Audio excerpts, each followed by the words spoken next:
दोस्तों, एक महिला दरोगा अपने कुछ साथियों के साथ रात को गश्त पर निकलती हैं और वह पूरे शहर का भ्रमण करती हैं।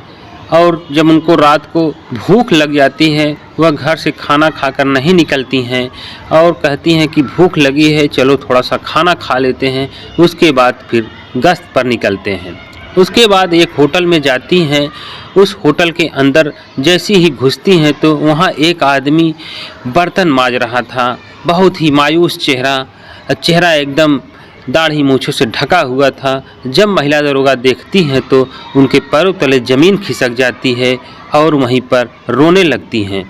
दोस्तों, ये बहुत ही दर्द भरी कहानी है। वीडियो को पूरा सुनिएगा तभी समझ में आएगा। और वीडियो शुरू करने से पहले मेरा एक ही रिक्वेस्ट है कि वीडियो को लाइक कर दीजिए और चैनल पर नए हैं तो चैनल को सब्सक्राइब कर दीजिए ताकि मेरा हौसला बढ़ता रहे। दोस्तों, यह कहानी है उत्तर प्रदेश के बुलंदशहर ज़िले की। एक पति पत्नी होते हैं, दोनों की शादी होती हो और वो दोनों अच्छे से पढ़ाई करते हैं। पढ़ने के बाद वो लोग सोचते हैं कि किसी सरकारी नौकरी लग जाए, अच्छे पोस्ट पे हम लोग हो जाएं ताकि हमारा भविष्य, हमारे बच्चों का भविष्य उज्जवल हो जाए। वो लोग यही सोचते हैं और दोनों लोग शहर चले जाते हैं पढ़ने के लिए। और लड़के का नाम सुनील होता है और जो लड़की होती है उसका नाम नेहा होता है। जो सुनील होता है वह प्राइवेट कंपनी में जॉब करता है, 15,000 सैलरी मिलती है और उसी सैलरी से नेहा को पढ़ाई शुरू कर देता है ताकि तुम पढ़ाई जारी रखो और हो सकता है तुम आगे निकलो, उसी से हमारा भविष्य आगे बढ़ेगा।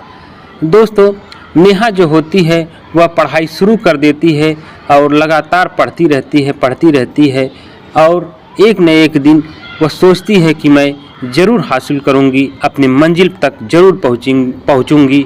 यही सोचकर वह दिन रात पढ़ाई करती थी। और जो सुनील थे वह प्राइवेट कंपनी में जॉब करते थे। वह जो है अपना कमाते थे, जो पैसा मिलता था वह सारी पढ़ाई में लगा देते थे। नेहा का सपना था कि मैं पढ़ लिख कर कोई सरकारी अफसर बन जाऊं, किसी सरकारी पोस्ट पर या कोई अच्छी सी सरकारी नौकरी मेरी लग जाए जिससे कि हमारे घर की आर्थिक स्थिति बेहतर हो जाए। ऐसा नेहा अपने दिमाग में विचारों को सोचती रहती। लेकिन सुनील एक प्राइवेट कंपनी में जॉब करता था और 15,000 रुपये उसे तनख्वाह मिलती थी। एक दिन नेहा सुनील से कह ही देती है कि देखो, मेरा सपना है कि मैं आगे भी अपनी पढ़ाई को जारी रखूं, जिससे पढ़ लिख कर मुझे ज़रूर कोई ना कोई सरकारी नौकरी या कोई सरकारी पोस्ट को मैं हासिल कर लूँगी। सुनील की पत्नी नेहा उससे बहुत प्यार करती थी और सुनील भी उसकी बात को टाल नहीं पाता और कह देता है कि ठीक है, इसमें कोई बुराई वाली बात नहीं है। अगर तुम पढ़ना चाहती हो तो पढ़ाई शुरू कर सकती हो। मुझे 15,000 रुपये मिलते हैं सैलरी के, जो कुछ भी खर्चा होने के बाद जो बचा रहेगा वो तुम्हारी पढ़ाई में लगा दूंगा। तुम अपनी पढ़ाई जारी रखना। सुनील ने अपनी पत्नी को पढ़ाया लिखाया और कुछ समय बाद पुलिस विभाग में भर्तियां निकलती हैं तो नेहा भी काफ़ी तैयारी कर चुकी थी। वो भी पुलिस का फॉर्म भर देती है और फिर पेपर देने के बाद भगवान की कृपा उनको सिलेक्शन भी हो जाता है। उनकी मेहनत और लगन आखिर रंग ले ही आती है। सब इंस्पेक्टर यानी दरोगा की पोस्ट पर उनकी नियुक्ति हो जाती है। अब सुनील और नेहा दोनों ही बहुत खुश थे। नेहा एक महिला दरोगा बन चुकी थी, उनकी खुशी का कोई ठिकाना नहीं था। सुनील और नेहा दोनों ही अपने यार दोस्तों और रिश्तेदारों के ये खुशखबरी देते हैं। जो भी रिश्तेदार घर पर आता है तो नेहा को बहुत मुबारकबाद देता है। मुबारक हो, आप तो एक दरोगा बन गई हैं। सभी लोग, नात, रिश्तेदार सब नेहा को ही बधाई देते हैं कि बधाई हो, आपको सरकारी नौकरी मिल गई। सुनील के भी जितने यार दोस्त, रिश्तेदार, यहाँ तक कि पुलिस विभाग से बड़े बड़े ऑफिसर उन्हें घर पर ही मुबारकबाद देने के लिए आते हैं। सुनील से पूछते हैं कि मैडम जी कहाँ हैं, तो सुनील बता देता है कि मैडम अपने रूम में है या बाहर बैठक में ही बैठी हुई हैं। सभी लोग डायरेक्ट नेहा के पास जाते हैं और उन्हें सल्यूट करते हैं और बधाई देते हैं। सुनील को ये सब बातें नागवार गुजरती है। वो सोचता है कि जो भी व्यक्ति आता है सीधा पहले मेरी पत्नी के पास ही जाता है, उसी से मिलता है, उसी को मुबारकबाद देता है। हर व्यक्ति ही जय जयकार लगाए हुए है। मेरी तो कोई बात ही नहीं करता, न मेरा कोई मान है, न मेरा कोई सम्मान है। मेरी घर में कोई इज्जत या वैल्यू ही नहीं रही। इसका मतलब मैं अपनी पत्नी के सामने कुछ भी नहीं हूँ। अरे मैंने दिन रात मेहनत करके एक एक पैसा बचा बचा करके सारा पैसा इसकी पढ़ाई में खर्च किया, उसे पढ़ाया लिखाया, तब जाकर उसने इस मुकाम को हासिल किया।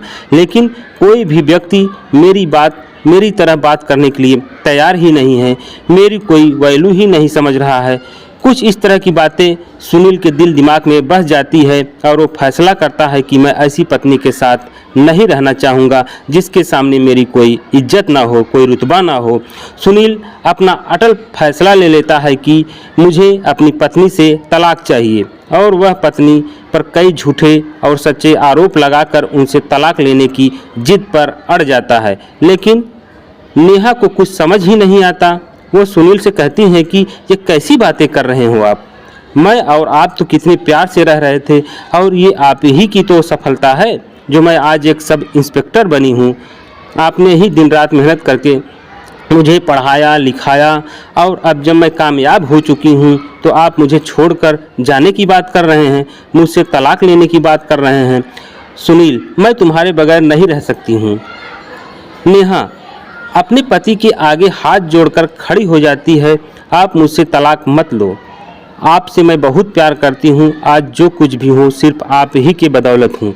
दोस्तों, आपने सोशल मीडिया पर बहुत ऐसी घटनाएं देखी होंगी, ऐसी वीडियो सुनी होंगी। पत्नी को जब पति पढ़ाता है लिखाता है और जो पत्नी किसी सरकारी पोस्ट पर नियुक्त हो जाती है या कोई सरकारी टीचर या डीएम एसडीएम बन जाती है तो वे पत्नियां अपने पति को छोड़ने का फैसला कर लेती हैं, उनसे डिवोर्स लेने का विचार अपने दिमाग में बसा लेती हैं, क्योंकि वो ये सोचती हैं कि मैं एक सरकारी अधिकारी हो गई हूँ और मेरा पति तो एक बेरोजगार मजदूर है, छोटी मोटी नौकरी करता है, इसके साथ मैं रहूँगी तो मेरी ही इज्जत कम हो जाएगी। लेकिन नेहा के दिल में ऐसा बात कोई नहीं था, इस तरह का कोई विचार नहीं आता। वो गवर्नमेंट ऑफिसर बनने के बाद भी अपने पति के आगे हाथ जोड़कर प्रार्थना कर रही थी, विनती कर रही थी कि मुझे मत ठुकराइए, मुझे अपनी ज़िंदगी से बेदखल मत करिए, क्योंकि आपके बिना मेरा संसार अधूरा है। लेकिन सुनील के सर पर भूत सवार था। वो कवि को छोड़कर चले जाने के सदमे में नेहा बीमार पड़ जाती है। सुनील ये शहर छोड़कर दूसरे शहर में एक कंपनी में फिर से जॉब करने लगता है।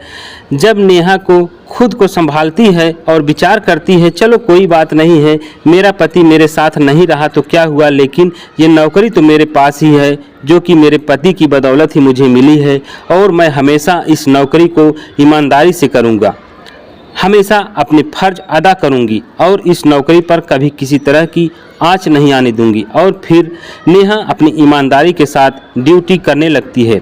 2 साल बाद नेहा का ट्रांसफ़र होता है और संयोग से उनका ट्रांसफ़र उसी शहर में हो जाता है जहां सुनील जॉब करने के लिए आया हुआ था।